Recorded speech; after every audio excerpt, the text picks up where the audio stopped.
Hello everyone and welcome back to another video. I'm Cole Philpott.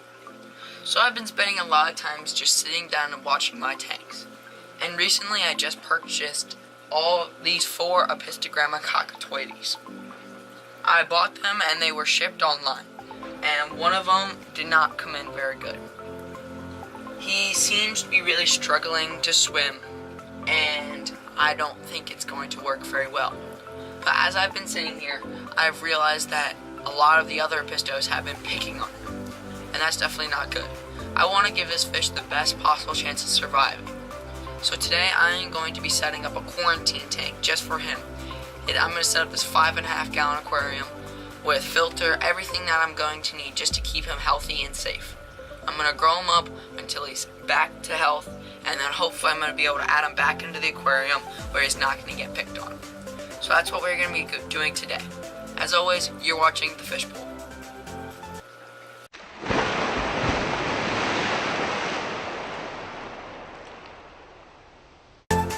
Alright guys, so the first thing you're going to want to do is find a good place for it. So mine is going to be right next to the original tank. I'm going to set it right here. And now you know where you're going to put it. Make sure it's like really sturdy, make sure it's good. And now you can go get your tank. I already have my tank. It's down in the basement in storage. But if you don't, I would go pick one up. And also, for a small fish like this, I would recommend something small. It's not going to be permanent. You're just going to raise them back up to health. So for something like this, I'm just going to use a 5.5 and that'll be fine. Although they can't live in this forever, this is going to be just fine for him to raise back up to health. If you have a bigger fish, maybe get a 10 gallon, maybe get a 20 tall, maybe get a 20 long. But the point is just to get a tank that's not huge, so you can watch them, monitor them, and make sure that they're okay. So I'm gonna go grab it from the basement, set it right here, and I'll get back to you once we have that done. But I've brought this tank up from the basement. This tank was previously set up as a beta tank. So I already had in all the sand, rocks, and some little gravel right here. So I'm gonna leave that in just because that's gonna serve as my beneficial bacteria. Because I don't already have a filter that I easily can take, I might take some media out of the sump or out of somewhere just to kick the cycle going. But all we're going to do is clean it down, we're just scrub the glass, and then we're going to fill it up. First off, I would like to explain what the point of a quarantine tank is. So basically all a quarantine tank is a separate tank from the display. So here's my 10 gallon display tank. And now I'm going to set up an additional 5.5 gallon aquarium. All this is a place for a fish to move away from a potentially dangerous situation inside of his original tank. So in this case, he's getting picked on in his 10 gallon.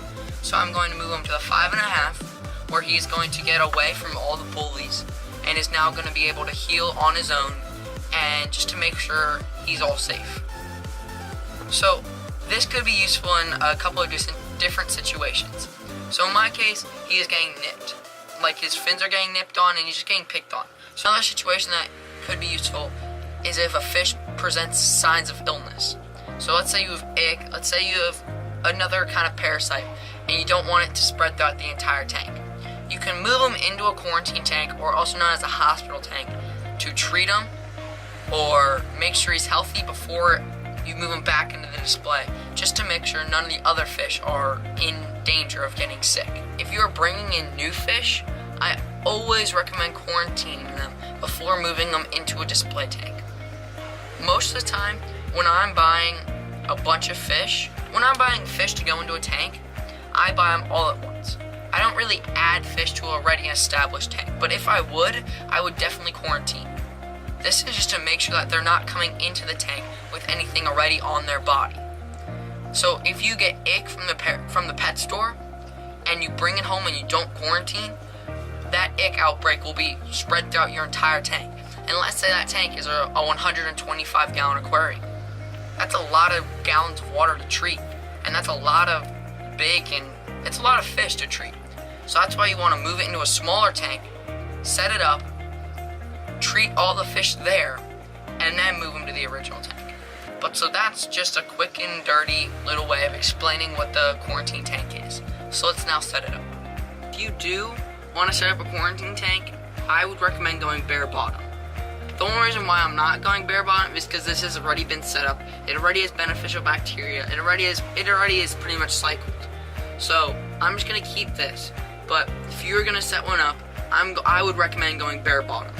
This is really helpful because it makes keeping the water parameters perfect. Because you ever see like poop on the ground, it's really easy just to take a siphon and just suck it up, and then it's all gone. But I'm gonna go with this just because it's easy and it's what I have. But I'm gonna fill it up, get it running, and I'll get back to you. Alright guys, so as I was setting up the filter, I realized that the cartridge just isn't really working very well. It's really clogged up and I don't have any extras. So I decided to hot rod it with just a regular filter pad. So now I can take this out, I'll throw it, actually, I'm gonna keep it because it has a lot of the stored beneficial bacteria on it.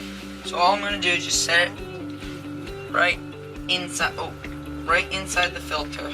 It is now just a regular piece of this, just regular filter foam. So now this should be doing the main source of filtering and taking out all the mechanical things, the mechanical like debris out of the tank.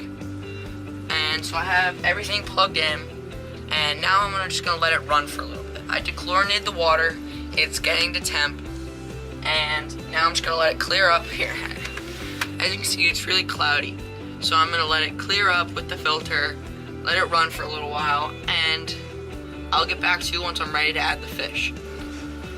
Alright guys, so it is much later in the day, and the tank is now up to temperature, and it's pretty much clear.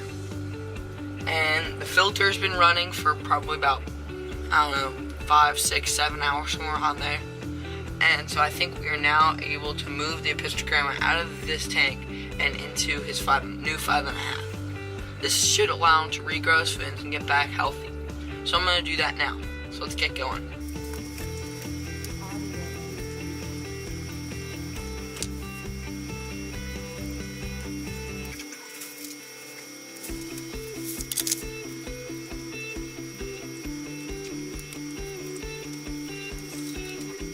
So I've gotten them out of the tank, and the tank parameters are identical. But if they're not identical, I would recommend using the acclimation method that I made a video. I'll leave a link somewhere here.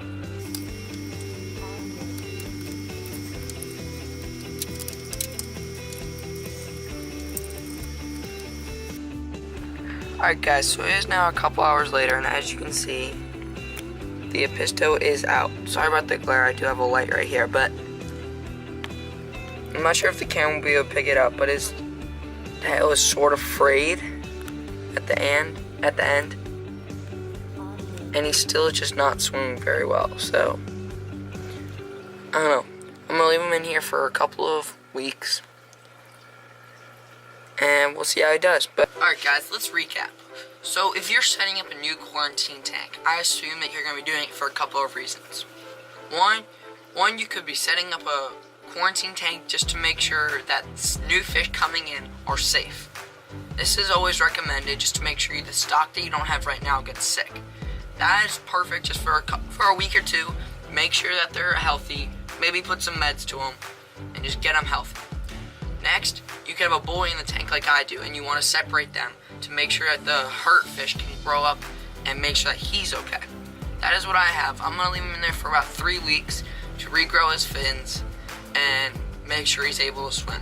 I'm not sure if this is going to work because, as I said in my previous video, he can't really move his back fin as well as I would hope. So I'm not sure how well this is going to go. And third, if you have an illness in one of the fish, you can move them into a quarantine tank and treat them there. It is much easier to treat a small volume of water than it is to treat the entire tank. Also, you can separate them from the other fish and prevent other fish from getting sick. So when setting up a quarantine tank, make sure it's relatively small, so it's easy to treat.